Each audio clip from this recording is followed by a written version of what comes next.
DFCC Bharat सरकारचा महत्त्वाकांक्षी project आहे, ज्यामुळे ठाण्यातली 70 ते 80% हेवी ट्रॅफिक बंद होणार आहे आणि ती रेल्वे मार्गे जाणार आहे। त्यासाठी आपल्याला पलावा ब्रिज, जुना पलावा ब्रिज आपल्याला पाडणं आवश्यक आहे, त्याची हाईट वाढवायची आहे। त्यासाठी ट्रायल रन म्हणून आपण 7, 8 आणि 9 ह्या 3 दिवस तो ब्रिज बंद करणार आहोत।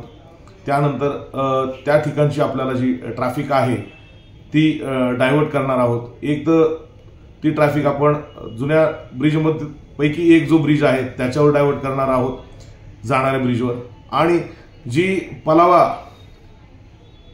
सिटी आणि कासारियो यांना डोंबिवलीकडे जे जाणार आहेत त्यांना तिकडे न जाता त्यांनी पुढे जाऊन देसाई नाक्याच्या पहिले एक आपण U-टर्न क्रिएट केलेला आहे। त्या U-टर्न घेऊन त्यांनी जो नवीन पलावा ब्रिज आहे त्या ब्रिजवरून त्यांनी कल्याण आणि डोंबिवलीच्या दिशेने मार्गस्थ व्हायचं आहे।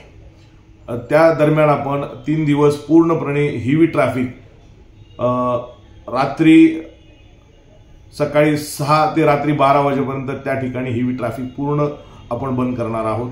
बाकी ज्यांना त्या ठिकाणी प्रचंड ट्रॅफिक जाम होण्याची दाट शक्यता आहे, त्यामुळे डोंबिवलीकरांनी ज्यांना नवी मुंबईला जायचं असेल तर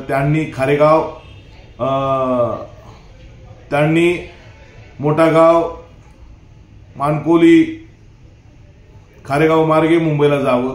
ज्यांना नवी मुंबईला जायचं आहे त्यांनी कटाई नाका, खुनी रोडवरनं सिमेंट तळावजा रोड मार्गे त्यांनी नवी मुंबईला जावं। कमीत कमी लोकांनी ह्या मार्गाचा वापर करावा जेणेकरून आपण ट्रॅफिक जाम्समध्ये अडकणार नाही। धन्यवाद।